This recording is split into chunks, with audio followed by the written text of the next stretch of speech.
Hello everyone, নতুন একটা ব্লগে সকলকে স্বাগত। আর আজকে ছিল বিয়ের ডেট, তো আমার একটা বিয়ে বাড়িতে নিমন্ত্রণ ছিল, তো আমি শাড়ি নিয়ে চলে যাচ্ছি একটা পার্লারে। আমার বাড়ির পাশে একটা বোনের পার্লার, মানে ননদিনী হয় সম্পর্কে। অ্যাকচুয়ালি আমি ভালো শাড়ি পরতে পারি না, তো শাড়ি আর হেয়ার স্টাইলের জন্যই মেনলি ওর কাছে যাওয়া। তো এই যে আমার ফাইনাল লুক, মেকআপটা কিন্তু আমি নিজেই করেছি, শুধু শাড়িটা আর হেয়ার স্টাইলটা করেছি। কেমন লাগছে আমায় অবশ্যই কমেন্টে জানিও। তখন এত তাড়াহুড়োর মধ্যে ছিলাম যে কি গিফট কিনেছে দেখানো হয়নি, তো এই যে গিফট একটু দেখাই। গিফটটা দেখে অবশ্যই গিফটটা দেখে নাও। তো আজ তো বিয়ে বাড়ি আছে, আর এই যে একটা পলা আংটি নিয়েছি। কেমন লাগছে কমেন্ট করে জানাও। আর আছে কাদের কাদের বিয়ে বাড়ি আছে নেমন্তন্ন একদম প্লিজ জানিয়ে দিও। তো চলো যাই আমরা বিয়ে বাড়িতে, দেখা হচ্ছে পরে। আরেকটা বিষয়, কি? আমি সোয়েটার পরবো এখন। গরমকাল না, ওই জন্য সোয়েটার পরবে। সোয়েটার পরবো, গাড়ি যার জন্য ওকে বললাম স্কুটি নিয়ে যেতে, যাতে ডিক্কির মধ্যে রাখতে পারি। চলো চলো। বাপরে বাপ, মারাত্মক ঠান্ডা পড়ে গেছে একদম বাইরে।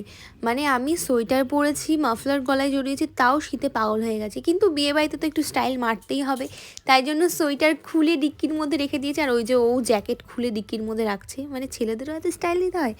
যাই হোক, তো চলো এবার ভিতরে যাব। আর এই যে বিয়ের কোণে, আমরা অনেকটাই লেট করে এসেছি, এখন বিয়েতে বসবে।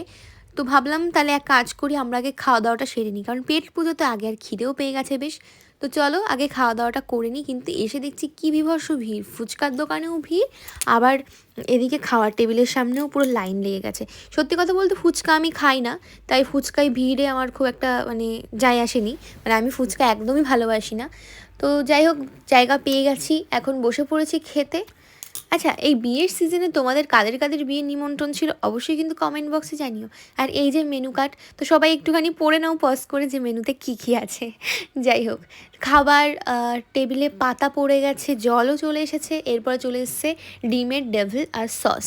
তারপরেই মাছের মাথা দিয়ে ডাল, আর লেবু দিয়ে কিন্তু ডাল এরকমভাবে মাখলে জাস্ট অসাধারণ লাগে খেতে, আমার তো হেভি লাগে। তারপরে পটল চিংড়ি ছিল, আরও ছিল কাতলা মাছ, স্যালাড চলে এসছে, এরপরে ছিল ফ্রাইড রাইসের সাথে চিকেন কষা। আর সত্যি কথা বলতে এই কম্বিনেশনটা আমার মারাত্মক ফেভারিট।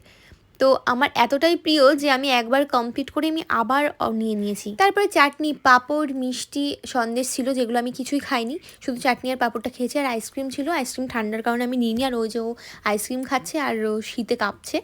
তারপরে চলে এলাম একটু বিয়ে দেখতে, আর এদিকে দেখছি বিয়ে বসে গেছে, অনেকটাই কমপ্লিট হয়ে গেছে এদিকে। আর এই যে আমি ভাবছিলাম একটু ছবি তুলবো, কিন্তু কেন জানি না মুডটা একদম ভালো লাগছিল না, যে না ছবিটা তুলবো না, মানে শীত এত লাগছে, মনে হচ্ছে বাড়ি গিয়ে ঘুমোই লেপ মুড় দিয়ে, এরকম মনে হচ্ছে।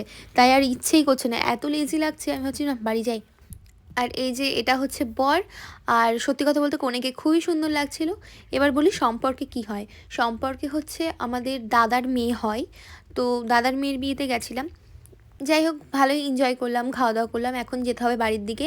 আর এই যে ও সোয়েটার জ্যাকেট পরে নিচ্ছে, এখনই পেঙ্গুইন হয়ে যাবে, তোমরা দেখতেই পাবে। টুপিটা এমনভাবে পড়ছে, পুরো আমি বলছি পেঙ্গুইন লাগছে না, এটা আমি ভিডিওতে দেবই, পুরো পেঙ্গুইন হয়ে গেছে। আর আমি সত্যি কথা বলতে শীতে মারাত্মক কাঁপছিলাম, দেখে বুঝতেই পারছো।